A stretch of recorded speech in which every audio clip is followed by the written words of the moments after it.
Hello everyone, welcome to the Hindu analysis for 8th February 2021. Let us begin with the first article. 7 killed after glacial burst in Uttarakhand. So, what is a glacial burst? Or what is a glacial lake? A glacial lake outburst flood is a type of outburst flood that occurs when the dam containing a glacial lake fails. A body of water contained by a glacier melts or overflows the glacier. So particularly in this scenario, you have a glacier at the higher regions of a mountain range. Over a period of time, water starts getting accumulated under the glacier surrounded by a wall of ice. After a certain amount of period, the water quantity increases substantially, so much so that it eventually breaks the wall of ice or overflows the wall of ice. That is what happened in the case of Uttarakhand sudden glacial burst. The burst releases huge amounts of water at a single point of time, increasing the velocity and the force with which it flows downwards or towards the lower lying areas. So as a result of the sudden burst of the water, the flood peaks increase as they flow downstream, and so most of the sediments that are collected under the river path are also gets absorbed into the flood itself, flowing downstream to the floodplain. So when the water starts rolling down from the glacial itself, they pick up everything in their path, including the sediments collected at the bottom of the river flowing there. This action continues until they reach downstream to the floodplain of the river where this has happened. So the major consequences of a sudden glacial burst or a glacial flood is significant threats to life, property and infrastructure. Now let us understand more about what has happened in Uttarakhand yesterday. So as of yesterday, 7 persons were killed and over 125 people were reported missing after the glacial burst on Nanda Devi river triggered an avalanche and caused floods in Rishiganga and Dauliganga rivers in Chamoli district of Uttarakhand. Most of these people who are missing or were killed unfortunately were working on hydro power projects along the river, along both the rivers, that is Rishiganga river and Dauliganga river. So while the Rishiganga Hydel project and Tapovan Vishnu Ghat project, that is on Dauliganga, have been virtually washed away. So coming to the causes of the flash flood or the glacial outburst might be little more concerning to the future as to because glacier retreat, permafrost are projected to decrease the stability of mountain slope according to a report. So environmental experts attributed the Nanda Devi glacial melt to global warming. So what is permafrost? Permafrost is a mixture of clay and water that is turned into ice in winter.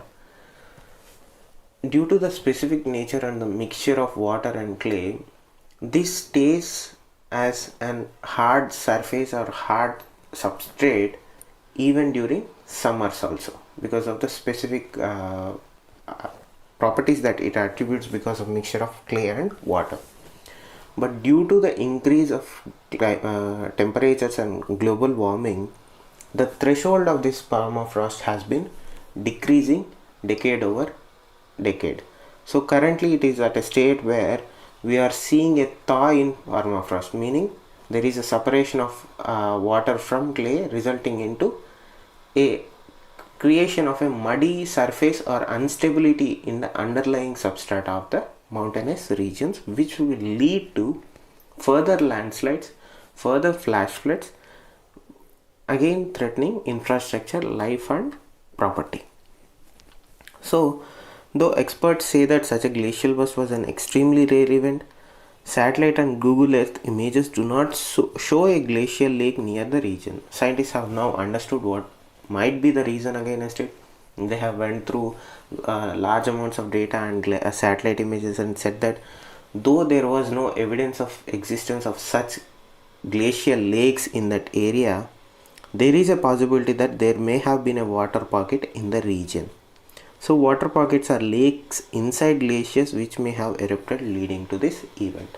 Though primary data has shown that there might not be any glacial lakes underlying, they have attributed it to water pockets inside the glaciers. As of now, rescue operations are underway. Officials and army personnel from ITBP and our army have also moved into the location and have started rescue operations. Officials from the Central Water Commission meanwhile said the flooding from the glacial burst has been contained as of now. We have to wait for more information, and we have to wait for further more investigations that are going to take place in the future to understand what was the primary reasons for this sudden glacial outburst, and what are the future steps that we can take to mitigate such natural disasters happening from in the future. Coming to the next article, beggars learn vocational skills for life with dignity. This is an interesting case of helping the poor and helping the homeless in a positive way. We see one of the primary reasons of primary challenges that we face when we deal with rehabilitation of beggars is we may be able to provide shelter, we may be able to provide food for these people, but we were never successful in providing a sustainable lifestyle or way of sustainable life to these people, because we never emphasized or we never focused on skill development for beggars. Now in Rajasthan, that is particularly in Jaipur, with the government of Rajasthan with its arm of Skill Development Corporation has come out with a new program where a special training center has been established to provide vocational skills to beggars. So here the people who will be brought into this shelter, they will be provided with shelter where they are learning yoga, meditation, sports and computer operations. In addition to skill development, psychological counseling and emotional support is also being given during the residential training. As of now, they have only started with 40 beggars in the current program, most of them hailing from Uttarakhand, West Bengal and Uttar Pradesh and Odisha, who generally come in search of livelihood to far-flung regions from their hometowns but end up living on the streets and sustaining their lives through way of begging. Providing these people with skills and knowledge and providing them with mental health facilities and healthcare facilities will help them to turn their lives around. If this model proves to be successful, it might be a good reason to adopt in various states and in various sectors also. Coming to the next article, Assam Trio develops TikTok like video app. So an Assam Trio, meaning 3 people, have developed a video playing and sharing app that they hope would be India's answer to banned Chinese TikTok app. So it's called TipTipi, which allows users to make friends, follow, like, comment and share videos. These are young entrepreneurs from northeastern part, which is a very positive and a very good news we are hearing from northeastern states, particularly where development has been always at a loggerheads due to various reasons. So their app is currently on Play Store. They hope that they can expand their operations from India to multiple other countries also. As I said earlier, it's a positive step toward development of a startup ecosystem in northeastern states. And coming at this juncture where the government is placing a greater emphasis on investment into startups is also a positive note for these young entrepreneurs from Assam. Coming to the next article, infrastructure push now, fiscal consolidation later. So according to the data from National Statistical Office, which has estimated that economy would shrink by 7.7%, which some experts have put an higher number also. The National Statistical Office has estimated that the economy might shrink by a percentage of 7.7, and experts also have said that yes, that number might be okay, but we expect the shrinkage to be higher than what the NSO is saying here. Now coming to the budget has taken as whole when you consider the whole budget as a single unit and entity and analyze over it, has provided a reasonable stimulus to growth through a change in the composition of expenditure and other measures to improve the climate for investment. When you have studied the synopsis or the entire budget in itself, you understand a greater emphasis has been made on expenditure and a greater emphasis has been placed on infrastructure push. So if you remember few days analysis, we talked about the Washington censuses where they were saying that you have to be very careful of how much you are spending and how much you are borrowing. Despite that, the government said unprecedented times calls for unprecedented measures. So in this budget, the government has went for a heavy expenditure budget, meaning they are going to spend more and more to control the falling economic growth and arrest any other economic damage that has been caused as a result of coronavirus pandemic.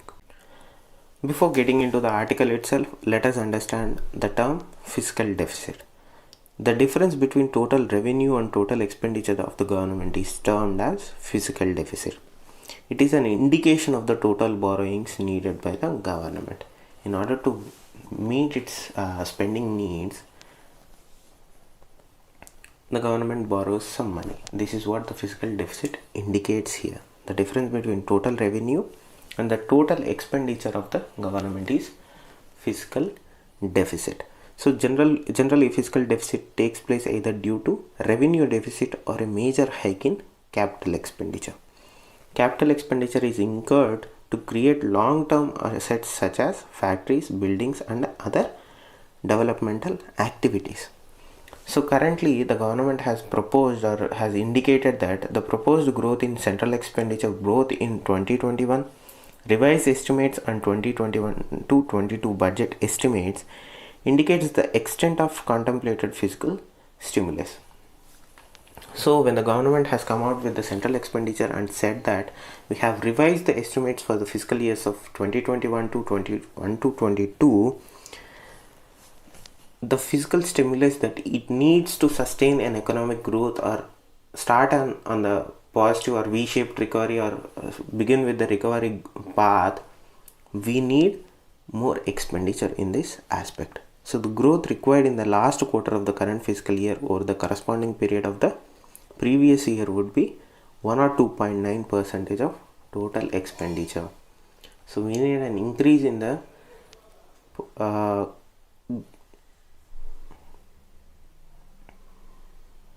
So the growth required in the last quarter of current fiscal year over the corresponding period of the previous year would be 1 or 2.9% for total expenditure. We need that much of percentage to improve our economy compared to the previous percentages of the same period. So 109.9 for revenue expenditure and 60.3 for capital expenditure. We need to increase by 109%, almost 110% in terms of revenue expenditure to start on an economic recovery path, and also 60.3% for capital expenditure to again start on a recovery path here. So revenue expenditure is the cost that is charged to expense as soon as the cost is incurred, meaning you have to pay it as soon as it is being used, like any other services. Coming to the next, capital expenditures, that is capex, which are funds used to acquire, upgrade and maintain physical assets. So in order to reach these targets, the government must clear past dues and ensure a balance in providing subsidies. So generally whenever the government is undertaking certain projects, the money is not paid upfront or the bills are not settled immediately. In order to instill confidence in the investors and the sectors that where the government is doing business, the government must ensure clearance of bills on timely basis. It shouldn't hold funds from bills. It has to pay what it owes, and it also has to ensure a balanced approach to the subsidies being provided to sectors in this particular case, particularly agricultural sector or food sector, where most of the money from the government budget is being taken away for food subsidies through the Food Corporation of India or NSO or National Food Subsidy Schemes, must be in a way balanced as to that they do not put a burden on the whole budget or fiscal deficit in itself. So the government is having a positive outlook on direct and indirect taxes, but it has to be certain that it is not given that the amount that is being or that is going to be collected through direct and indirect taxes will be high than what is estimated is the reality of the matter. You cannot count your fiscal deficit, or you cannot count your income sources only on direct and indirect taxes, hoping that the percentage of direct and indirect taxes is going to go up. It can also go down, because nothing is certain in terms of taxes in pandemic situations. So significant increases are planned in non-tax revenues and non-debt capital receipts. So in order to address the uncertainty of taxed and non-taxed, non-direct and indirect taxes revenue, the government is also looking outside the tax regime to get its money from. They are planning such as non-tax revenues, that is outside by mostly like coal allocation, like spectrum allocation. These are the assets that the government has that it can raise capital from, and also non-debt capital receipts, meaning they are going to get money from by way of selling assets in the case here. So disinvestment initiatives have so far yielded minimal results, putting a dent into their effort to earn money from non-tax sources. Disinvestment was a greater area where government was hoping for more money to be earned. But so far, if you have been following the news, since 2018 they are trying to sell Air India. Till today Air India hasn't been sold. Now they are talking about selling the Visakhapatnam steel plant. Again, there is a lot of pushback from the government of Andhra Pradesh and public in general, opposition parties and all. Like, how are you going to sell national assets again? Like, how are you going to sell your silver for or your gold for your own interests here? So the disinvestment plan hasn't been going smoothly since its inception. Again, the finance minister said that we are going to reapproach or rethink a way where the disinvestment plan takes a positive turn.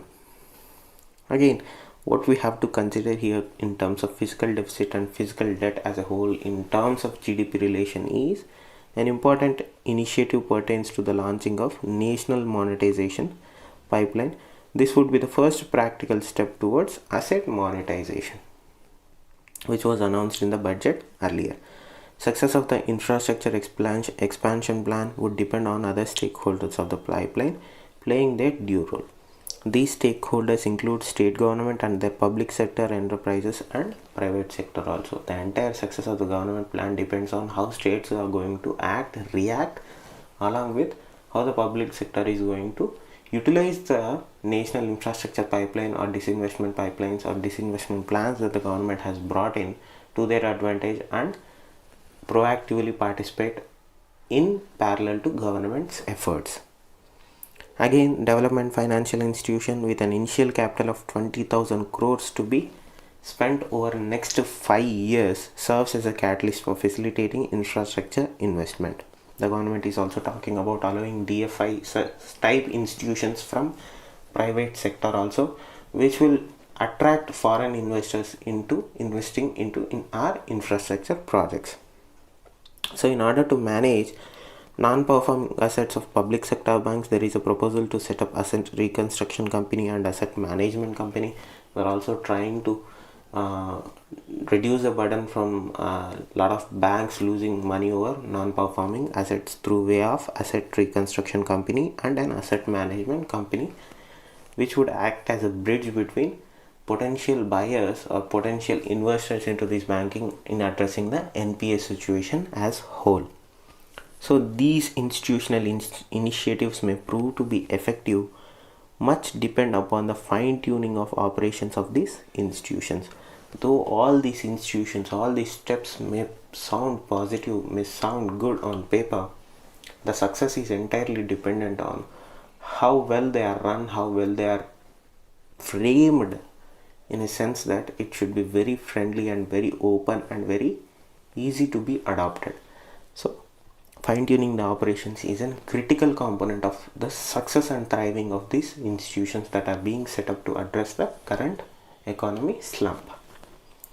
So in the action report taken, the Union government has accepted the recommendations of vertical share of 41% for states in the shareable pool of central taxes.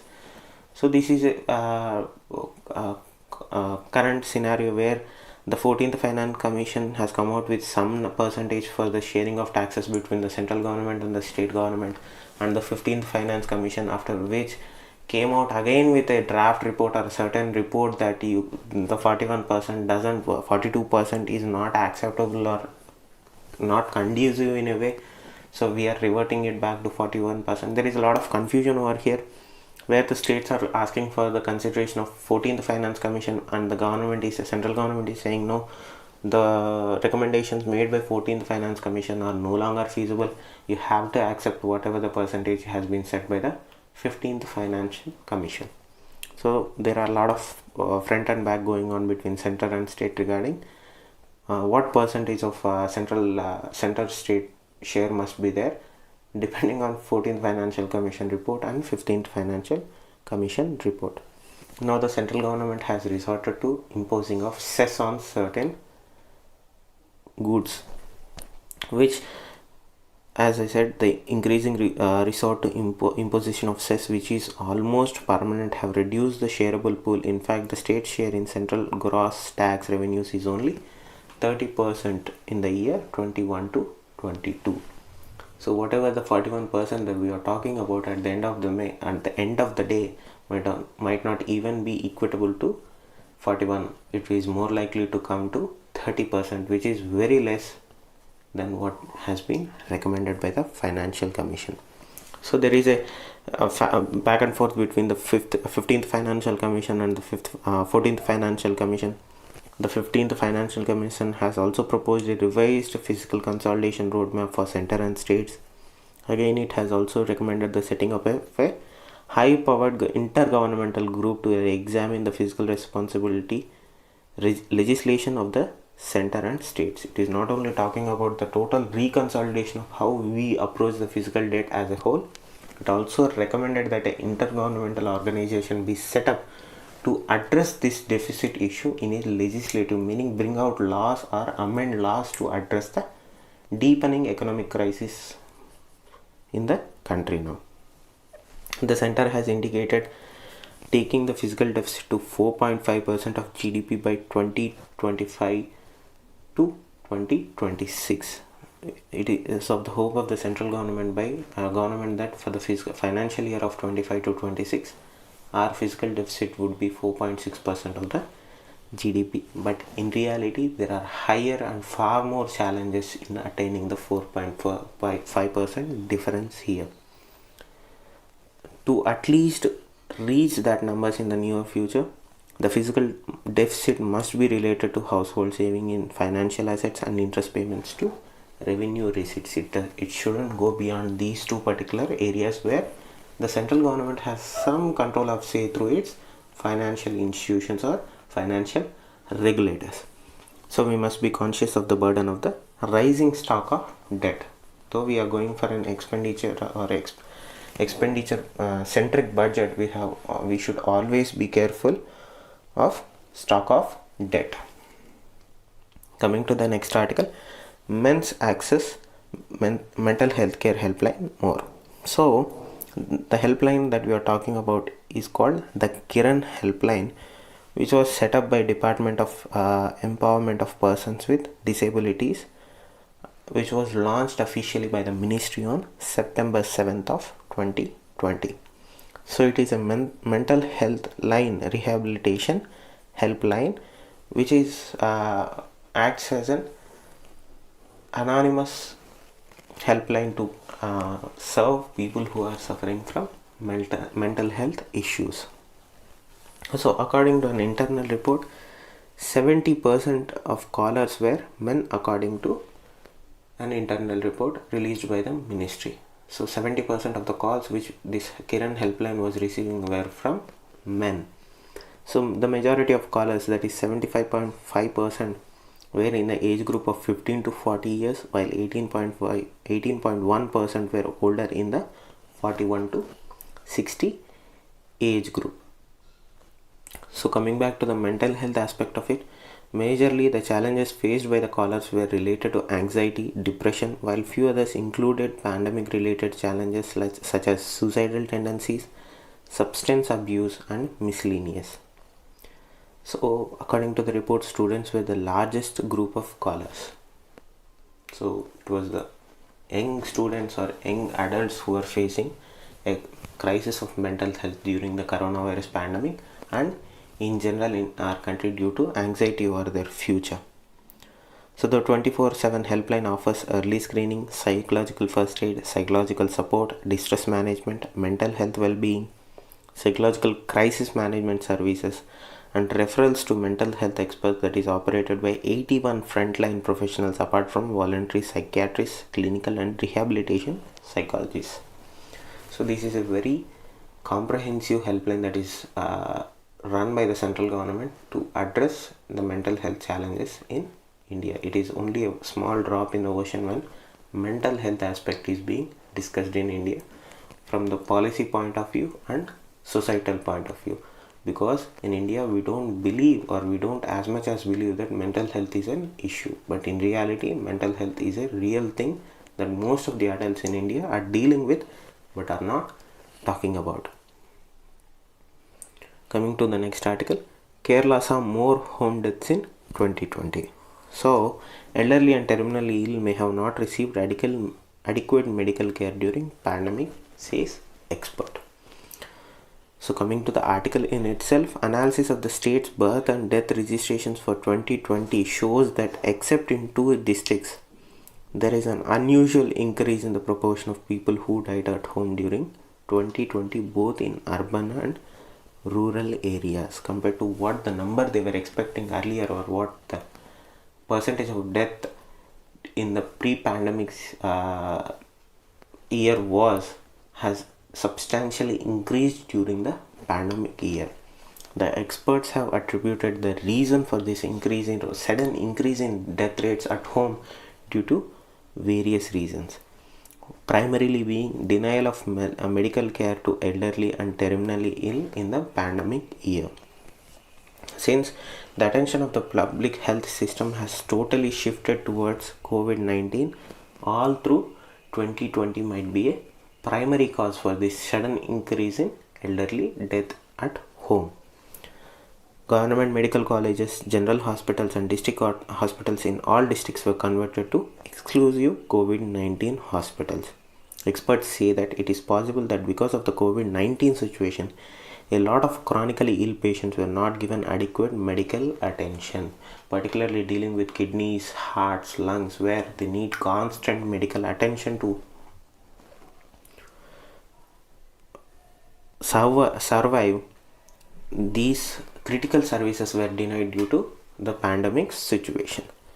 The proportion of those who died outside hospitals is higher in 2020, which indicates that death occurred at home, probably due to delay in decision making, the fear of family members contracting COVID-19 from hospitals too could have influenced their decision to not move the elderly to hospital. So one of the primary reasons is the hesitancy of people to move their critically ill elderlies to hospitals because of the fear that the family members might contract corona when they visit hospital.